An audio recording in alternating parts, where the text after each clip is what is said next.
Right, right. And I remember you making a comment before saying that, when you was on death row, you wasn't a big fan of Kriss Kross. Nah, nah, man. I despise. And I end up with JD years later, right? And he turns me into what I am today. But yeah, I really despise Kriss Kross, man, because I was very competitive. And when you sitting on a label, I'm sure there's even a lot of up and coming artists when they watching this interview, and a lot of artists that understand this. But when you get signed and you sitting on a label, it only just makes you hungry and hungrier, right? And as you just continue to get hungrier and hungrier, you're watching all these other artists, new artists come out of nowhere, and you're watching them develop and they're popping, and you're like, yo, that's supposed to be me. Or, now's my window closed now because, this person done got it sold up. Now I got to fight even extra harder. So when I saw Kriss Kross, I'm like, that's where I was supposed to be.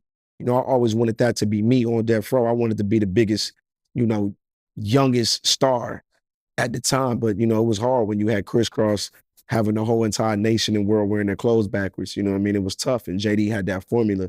And, you know, I wanted it. And you got to think, being on Death Row, you got to think, bro, a 6 going on 7-year-old rapper, 8 at Death Row, you're morphing into what's surrounding you, that same energy, that competitive nature. Like I'm like them niggas. Like I'm on that type of wave. Like that's how they raised. That's what I was around. I'm like, man, I'm posted.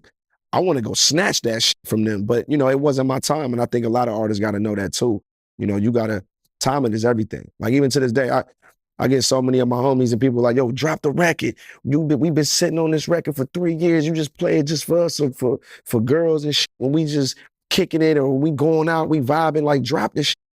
And I'm like, it ain't about just dropping it. That you gotta strike when that iron hot. You know what I mean? It could be a moment that I get and that shit is a bigger than life moment. It's like, see what I'm saying? Now we put it out. You know what I mean? So I didn't understand it then, but now, of course, but it just wasn't the time yet.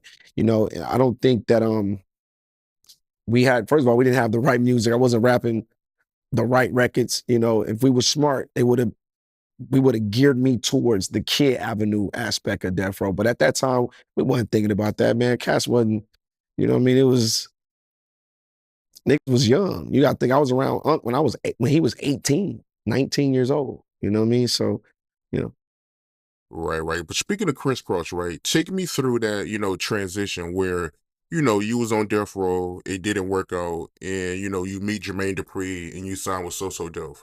Yeah, so I go back home to Columbus, Ohio. I go back to Ohio and go back to school and everything. I'm back in regular school and shit. It didn't work out. Everybody asking me like, yo, how was it? I'm a little older now. I'm probably like 11, going on 12, like middle school. And I'm like, it was an experience. It was straight. So I ended up start playing football for my junior high school at the time. Yeah, the Reynoldsburg Raiders. I get on the football team. I'm loving it. I'm like, I had a taste of it. The Hollywood and the industry, I'm kind of cool. It ain't for me. I'm gonna just go back to school, be a kid. And then, my mother, I'll never forget it. She walks to the fence and she's like, yo, we going to Atlanta, like, in like a couple of days. I'm like, for what? So I'm gonna go meet with Jermaine Dupri. And I'm like, who is that? Like, I don't even know. Like, at the time, I swear to God, I didn't know. You got to think, man, being on Death Row, I was so West Coast influenced. Like, I wasn't listening to down South. I wasn't listening to East Coast. I wasn't allowed to listen. We wasn't allowed to listen to a lot of East Coast rap living in LA, especially being on the label that I was on. So it was tough. I was DJ Quick, MC8, just West Coast the fuck out all the way. So my mom was like, we're gonna go to Atlanta. I'm pissed. I'm like, I don't want to do this. For what? We've tried this already. Now here we are about to go to another city. Like it just doesn't make sense. I want to stay right here in Ohio. And we ended up getting on the plane, of course. I lost that argument. That war was definitely lost. And I remember flying to Atlanta. We got the Hyatt in Buckhead, which is still up and running. And as I'm checking in the lobby, I see Jay-Z.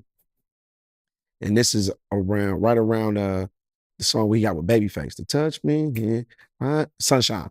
So the song that Hov really don't like, he kind of put it under the rug a little bit. But that was a song, that was a record that he had out. But at the same time, Money Ain't a Thing was out. This is like hot off the press, Money Ain't a Thing. So Jermaine and Jay-Z they had a concert at the Atrium, I believe. Everybody correct me, all the old ATLians, correct me if I'm wrong, but I want to say it was the old Atrium. I believe I'm correct, but correct me if I'm wrong. Forgive me. But So I'm in the hotel, I'm just sitting there all day, I'm getting pissed. I'm like, man, mom, we just sit in this hotel room. We got to sit in here. We've been in this hotel for hours and hours. I'm talking about, bro, from the time I landed, man, we in the hotel forever. I'm like, man, call him, man, where he at, man? Da-da-da-da. So JD pull up. He was in his all white or the all black. I want to say, I don't know which Bentley he was in, but he in the big dog Bentley. First Bentley I ever seen in my life. He got the rabbit, thick fur, floor mats. It's soft as a motherfucker. Like, you could just fall on the floor in the Bentley. Like, the shit is incredible. So the first thing I asked him, I was like, man, what kind of car is this? Like, it just got a B on it. Coming from Columbus, bro, niggas ain't whipping Bentleys. Like it ain't happening. I've never seen this car in my life. Like, niggas ain't whipping Bentleys. Maybe now, but them shit went flying through the city. You know what I mean? Back then when I was growing up, I had no clue. So listen, Bentley, I'm like, this motherfucker crazy. Like, this shit dope. So all that, me sitting in the hotel being mad at this nigga, that shit done turned. I'm like, oh, this nigga rich. Like, this the first person I seen with some money. Like, I could tell he rich. So JD, we went to his house.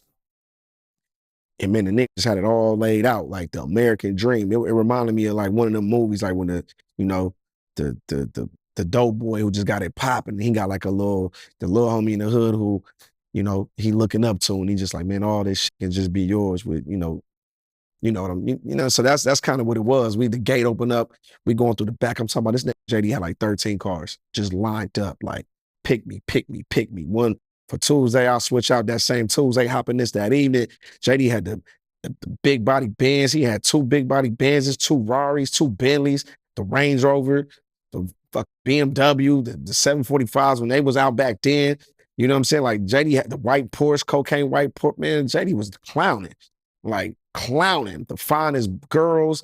Like, it felt like when I met JD, right, it really felt like a college recruit, or like a agent, like a sports agent recruiting somebody who they really want and who they really believe in. Like, how this little nigga gonna say no to all this shit? Like, I felt like that day he had got the cars extra shined up, like, go line them up, get it ready, you know what I mean? Because when I saw that shit, I was like, yo, I never seen nothing like that in my life. You know what I mean? The women that he had, I'm like, man, I want all this shit. So Jermaine, I would say, was like the first father figure in my life, the first person, like, who I looked up to. I looked up to Snoop too, but Unc is Unc. Like, he gonna always be my Unc. It's like a different relationship, you know what I mean?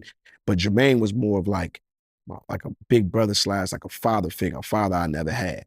And that's how I popped off. So that's how I got to Jermaine. Shout out to Steve Perdome, because at the time, Steve Perdome still is a good friend of Snoop's, and he was at Epic at the time, and he was kind of like the middleman who pinpointed that shit, and he pointed me to the direction of JD. So he connected those dots, and then we finished. We wrapped up everything else, and then the rest was history. When you signed with Jermaine Dupri, was your name still Little Gangster? Nah, so when I met Jermaine, it was Bow Wow. So prior to me meeting Jermaine, when I finished out the Chronic tour, that's when I came back and Unc asked me, like, yo, what they call you? What's your name? I said, Kid Gangster. He said, no, we got to change that. He said, man, we're going to call him Lil Snoop. And then it went from Lil Snoop to, he need his own identity. Lil Snoop, if I'm the big dog, he the little dog. And, Uncle always scream out Big Bow Wow on his records. And he's like, nah, that's Lil Bow Wow. So no matter what, you're going to always be an extension of me. So that's really like the significance of the name. It's a spinoff from me being the little dog to the big homie. So it's the little homie, big homie thing. So that's how the name came about. So when I got with Jermaine, I was already set in stone. I didn't need nobody to teach me shit. When I got in Jermaine, I came ready. Like, he'll tell you, like, that nigga didn't need no artist development. We ain't had to, this nigga, like, he was just born for it. Like, I just had it. And, and how he knew I was serious about it, that hunger still traveled with me. Like, I'm coming from death row. That rapper shit that a rapper's supposed to possess in them, that shit is in me. That hunger, that bite, that competitive nature, that the shine, the light, the moment I wanted it. You know what I mean? And that night, JD and Jay-Z had, the album release, I believe, for Life in 1472. So, that's why Jay-Z was at the Hyatt earlier. So we in the same hotel. So I see, okay, we in the same hotel. So I end up going to the concert later, and that footage is out too. You can look that up. Bow on stage with Jay-Z, Brat, and JD, and now you just see me in the background. If you watch the video, I'm in the background like, man, I want the mic. So when JD come back, you're like, what? Little nigga? Like, nigga, give me the mic, man. Like, I wanna go. Like, like, nigga, I ain't flying all the way down here, miss school for nothing. I wanna get on the mic, nigga. I wanna it's my moment too.